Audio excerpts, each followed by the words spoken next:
Hi, this is Zibby Owens, and you're listening to the award-winning podcast, Moms Don't Have Time to Read Books.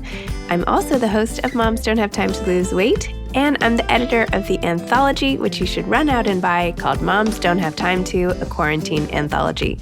All proceeds of that book go to COVID-19 vaccine research. And I'm the editor-in-chief of Moms Don't Have Time to Write, a new publication on Medium, and we're accepting submissions, so please send your personal essays there. And if all that isn't enough, you can follow me on Instagram at Zibby Owens, and my website is zibbyowens.com. Okay, now back to this amazing podcast. Nicole Jones is the author of Low Country, a memoir. She received an MFA in creative nonfiction from Columbia University in 2012 and has held editorial positions at Vice Magazine and VanityFair.com. Her essays and writing have appeared in Vice, VanityFair.com, the Harper's Magazine website, the Los Angeles Review of Books, Salon, the Paris Review Daily, and elsewhere. She lives in Brooklyn and Tennessee with her dog, Juno. This is her first book. Welcome, Nicole. Thank you so much for coming on Moms Don't Have Time to Read Books to discuss Low Country technically by J. Nicole Jones, but we're calling you Nicole. So.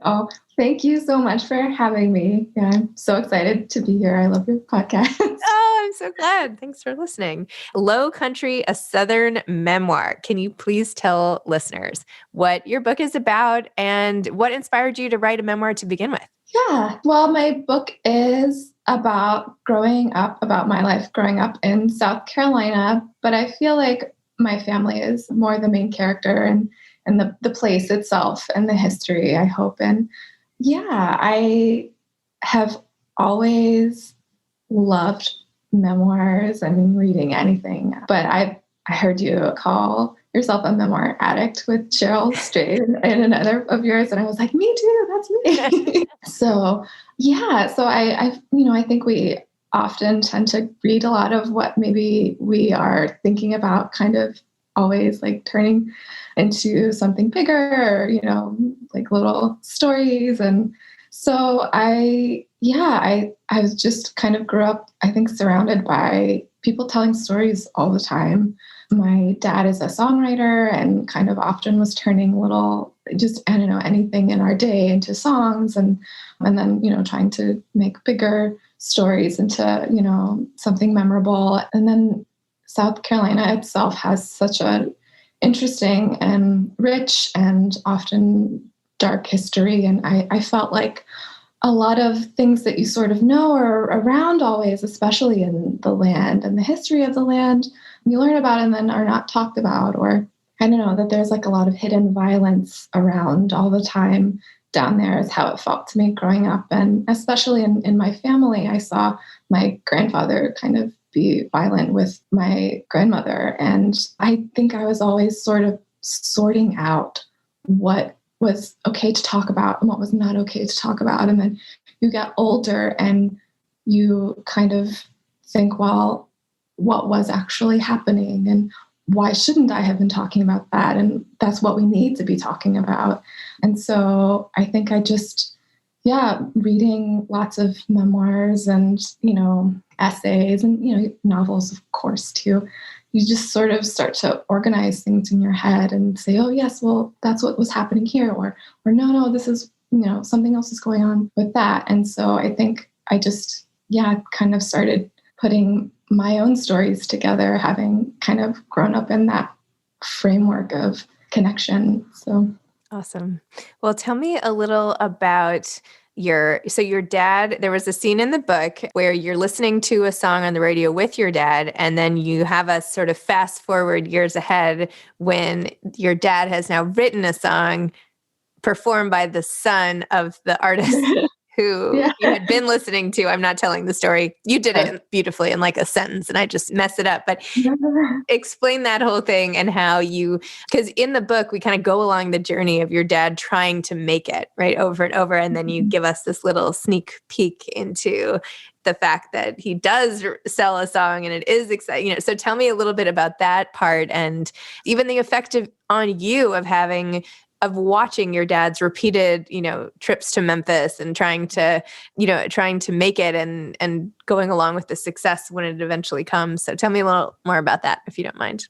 Yeah. I mean, music was always country music. He's a country music singer, songwriter, kind of always around. The radio was always on, and he had turned our garage when I was growing up into like a makeshift recording studio. And yeah, we would listen, it would always, well, this is Elvis, and this is, Hank Williams, and and George Jones. And, those were very much in our vocabulary growing up as kids, when, you're not in charge of the radio, you just kind of have to listen to what's on.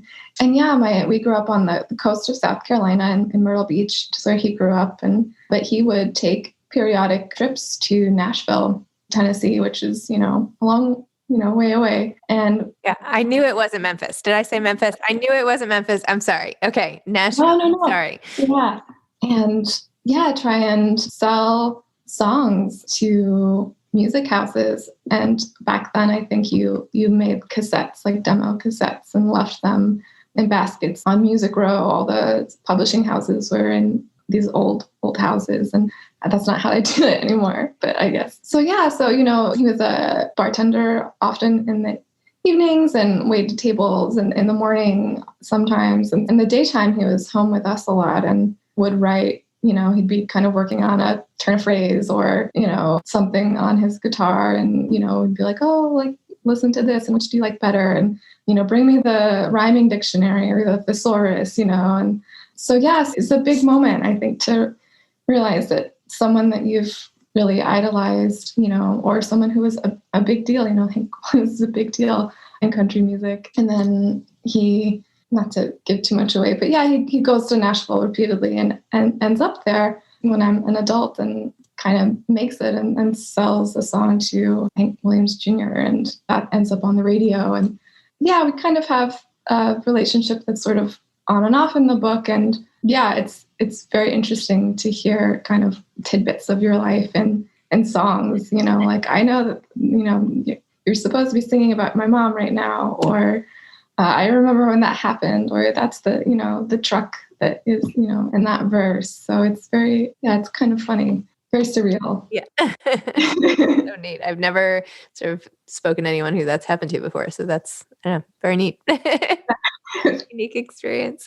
You also talk a lot, or not a lot, but you introduce us to you in the book and explain how you had been in Myrtle Beach and then you end up at this more prestigious prep school. And so your life takes on a different trajectory than a lot of your original classmates, some of whom have ended up in prison or who are still in Myrtle Beach and all the rest. So tell me a little bit about sort of that fork in the road and how your life veered towards a different direction when you moved to Charlotte. Yeah, man, you know about my whole life.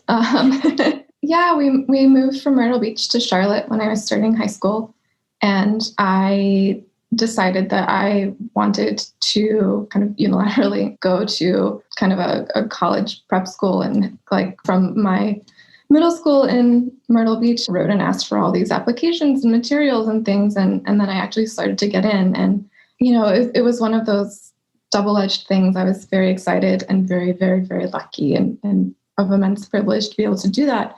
And I was surrounded by, books. I had wonderful teachers who, gave us, I think I was very aware that South Carolina, I was, starting to feel like I was not being taught things that I wanted to be aware of, or I was aware that there was more that I wanted to know. And so I was very lucky to be able to go to like a fancy school that, I feel like I don't belong here. Kind of the first experience of, well, I sound different and I think I look different and my, clothes are different. And there's a lot of catching up to do. But I think that was my first real introduction to kind of class differences that, as like a naive kid, you don't realize are there. I was just like, I'm going to go read with people who love books too, and then there's a lot of, well, we don't wear overalls here, or, your accent is thicker than ours. And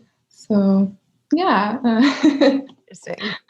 Tell me a little more about what the writing process did for you, especially as you describe it with going through some of the secrets in your family's, I want to say treasure chest, but that's the wrong analogy. The things you keep under wraps that you explore in the book, and what it felt like to write about it and to get it out there into the world now. Yeah, it's something that I've been writing for, I mean, sort of my whole life. I think just listening to, people tell stories, but especially the women in my life tell stories, my grandmother in particular. And so I, was always writing down things that she was saying or stories that felt, that I couldn't believe had happened to her. Like at one point she decides to leave my violent grandfather, and she gets, as far as a few hours away, and she gets stopped for no reason in her car, and a police officer tells her she's going home and follows her all the way back to, her house. So just things like that you hear and you think how can that happen? And so I just started, at some point writing things like that down. And yeah, I actually wrote a whole draft of this book and had it stolen from my car a couple of years ago. What? I know, yeah. I went into an IKEA for like 20 minutes and our car was broken into when we got back, and my computer and my, legal pads, notebooks were all gone. And so I kind of stopped writing for a few months. And you didn't have a backup or a copy, nothing. No. Oh my gosh. Did that break your heart? I mean, how did you handle that? That's like, back up your work, folks. Yep, not a drill. So it was devastating. Yeah. I stopped writing for, months. I, felt like I was really, really close, and then, had nothing. And then my grandmother died kind of suddenly, and I just found myself writing and writing and writing. And it was just like, I need to get her voice down, and I need to get these things down that I remember. And I had little, snippets, I had, things that I had written in grad school that some were in my Gmail and some were not. And, it was a lot of piecing together very, very old things and starting over from there. But so I thought I would let the book go for a long time. And then I lost her and just really needed to hear her voice again. And so I started writing just to remember her stories and her voice really in this world that, doesn't exist anymore. And so I think that was the real, kind of turning point in thinking that this book is going to be how it is now. And I need to actually get it out there and save everything in the cloud and, backup hard drive, all of that. Well, I guess in a way, getting the chance to rewrite history literally can be a bonus, right? You could experiment with the material and then remember what you really want to include. And I don't know, it's like a tough love writing exercise or something. I don't recommend it. No.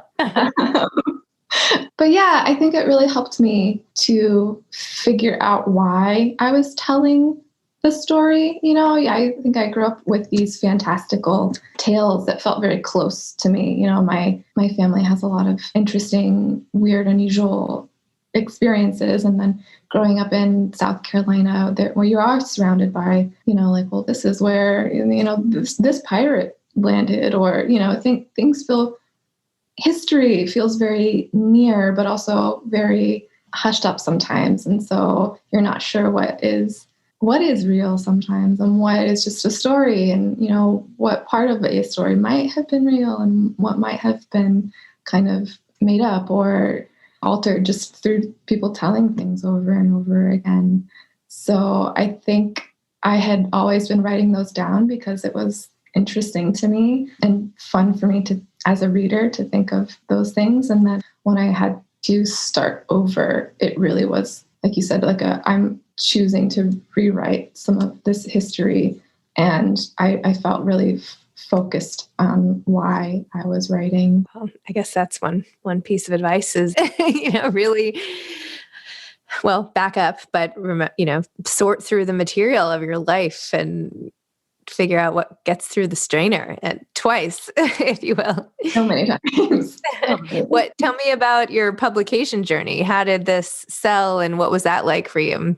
It took a while, it took a while to find the right agent. And I was sending, once I had a draft that, I had rewritten and felt kind of more strongly about, or I just had this need to get to get it out there to share and have people telling me what needs, fixing. Or so I started sending it out, and I got such wonderful notes from agents who didn't, didn't feel it was right for them to take on. But I mean, I can't say enough nice things about how kind and generous people, that you don't know, that you're just cold emailing were, with me in this book. And so it took me about 1.5 years to find the right agent. And so, that's really hard, even if you're getting nice, kind words back from people who don't have to send you anything at all.